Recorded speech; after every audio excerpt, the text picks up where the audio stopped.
Et on l'a vu tout à l'heure sur cette gabarre, sur cette barque ventrue, il y est resté, notre guide. Mais cette fois pour nous parler de Jacques et Catherine, un couple de Savoyards au parcours étonnant. C'est ça, Seb? Exactement, je suis toujours à bord de cette magnifique Savoie. On va partir à une dizaine de kilomètres de Thonon, du côté d'Orcier, à l'ombre du mont Fourchet, du mont d'Hermonne. Au pied du village, il y a le Léman sur lequel nous naviguons. Et puis il y a, parmi les 800 habitants d'Orcier, 2 habitants qui sont viscéralement attachés à leur patrimoine. Tu l'as dit, Laurent, nous avons rendez-vous avec Catherine et Jacques.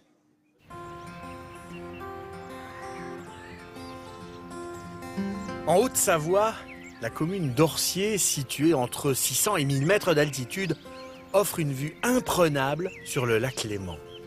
Et c'est pour cette vue que Jacques, le Thononnais, et Catherine, la montagnarde, sont revenus sur les terres de leurs ancêtres. Nous avons passé plus de 20 ans en Alsace pour le travail.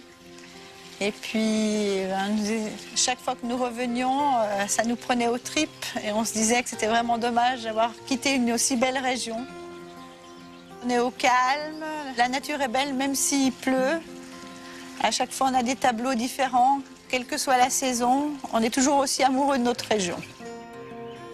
Et pour transmettre cette passion, ils ont transformé la maison des arrière-grands-parents de Catherine en chambre d'hôte. Et cette maison, elle est 100% savoyarde.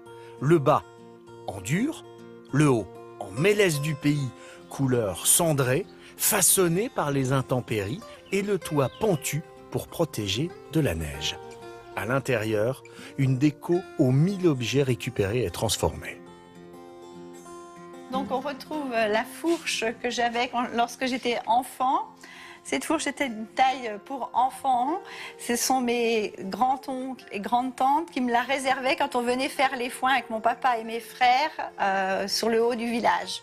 La luge également, qui servait à emmener le lait à la fruitière l'hiver.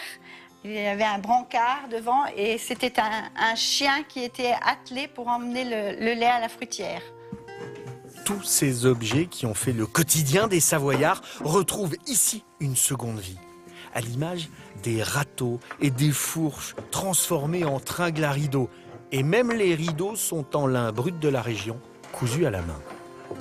C'est important que ces objets revivent à l'intérieur de la maison et surtout qu'ils soient connus aussi par nos amis, nos clients, qu'ils ne soient pas oubliés parce que ce sont des outils qui ont des histoires. À l'extérieur de la maison, l'histoire aussi est omniprésente. Comme tous les jours, Catherine, accompagnée de sa voisine Marie-Thérèse, se rend à l'oratoire familial pour y déposer des fleurs. Une tradition qui lui tient particulièrement à cœur. Les oratoires, dans la région, on en trouve de nombreux. Il y en a à peu près 120 rien que dans le canton de Thonon. Ils sont plutôt situés en montagne. Donc ces oratoires étaient faits pour protéger, mais aussi parfois pour remercier quand il y avait une maison, une partie du hameau qui avait brûlé. En contrebas de la maison, Catherine tient à nous montrer un autre bâtiment typique qu'elle a tenu à préserver, le grenier savoyard. C'était le coffre-fort de l'époque. Ici, les familles rangeaient ce qu'il y avait de plus cher. Le grenier était construit à l'extérieur et en dehors de la maison. En cas d'incendie, toutes les valeurs de la famille étaient épargnées.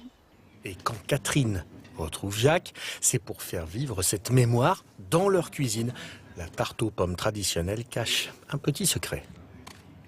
Je tiens la recette d'une dame du village, la doyenne, et qui m'a donné sa recette.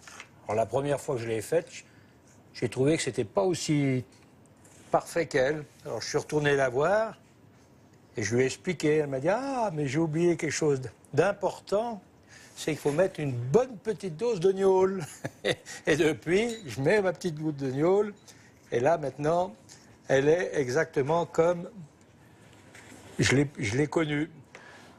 Mais la grande spécialité de Jacques, c'est la brioche savoyarde. Cette brioche tressée, il l'a fait lever dans un meuble traditionnel. Ça, c'est la mêle de mes arrière-grands-parents. C'est un meuble qui était très fonctionnel parce que pas prendre beaucoup de place dans la pièce à vivre. Donc, il pétrissait à l'intérieur, il laissait lever Et ça permettait d'avoir encore un placard et du rangement pour tout dessous. Donc à lever une bonne demi-heure. Alors ça fait juste pour 2 personnes. Un peu de jaune d'œuf, reste plus que la cuisson au four traditionnel. Un four multifonction qui se trouve à l'extérieur de la maison. Et comme dans le temps, on le chauffe pendant plusieurs heures avant d'enfourner pain, tartes et autres spécialités. Car aujourd'hui, Catherine et Jacques reçoivent les voisins pour un repas aux saveurs d'antan. Elles sont belles ces pommes de terre. Hein. Aujourd'hui, on va commencer par le pain. Et comme le four a été chauffé pendant plus de 3 heures, on va l'utiliser ensuite pour faire un repas complet. C'est-à-dire qu'on va faire un lapin qu'on va mettre à cuire avec un gratin de pommes de terre et fait avec de l'abondance, un fromage local. Ensuite, nous allons faire le dessert, bien sûr, la tarte aux pommes, les pognes et les rissoles qui sont traditionnels dans notre Chablais. Ah oui, elle est bonne, il faut la sortir là. Et maintenant que tout est prêt, les voisins prêtent main forte et ramènent les plats à la maison pour enfin passer à table.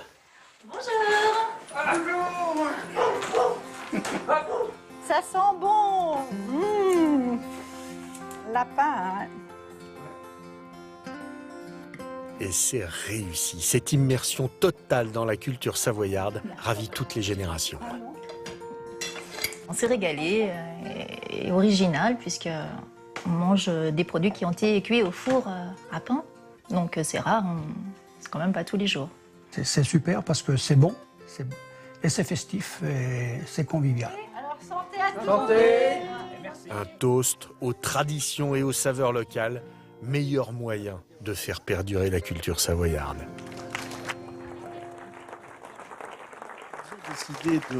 Ils ont décidé de revenir aux sources après une première carrière dans le village de la famille dont Catherine est originaire, et alors de fil en aiguille, de rénovation en aménagement, ils sont devenus de fervents défenseurs de la culture savoyarde.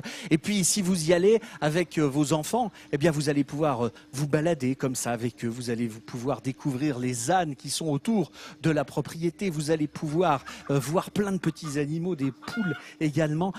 Ils pourront vous accueillir puisqu'il y a 5 chambres d'hôtes dans leur magnifique maison et vous serez comme des coqs en pâte. En plus, Jacques et Catherine sont totalement intarissables sur la culture savoyarde, sur ce jeu de quilles que vous découvrez. Vous allez pouvoir voir tout cela, tester tout cela.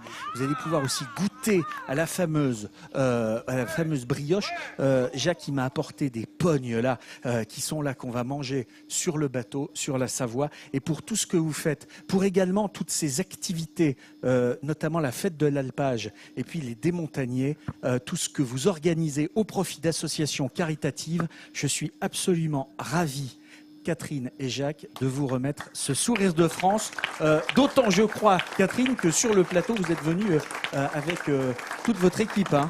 Oui, toute notre équipe d'Hermone Animation est sur le plateau et je partage ce sourire de France avec eux qui représente notre passion pour notre patrimoine, notre territoire et notre savoir-faire et nos passions pour nos chambres d'hôtes. Génial. Merci à vous, bravo. Et bravo Et pour entre ce nous, plus. Catherine, Hein, perpétuer les traditions, c'est ce qui fait que l'on a un label Sourire de France remis tous les jours, évidemment, dans votre magazine de découverte, vous le savez.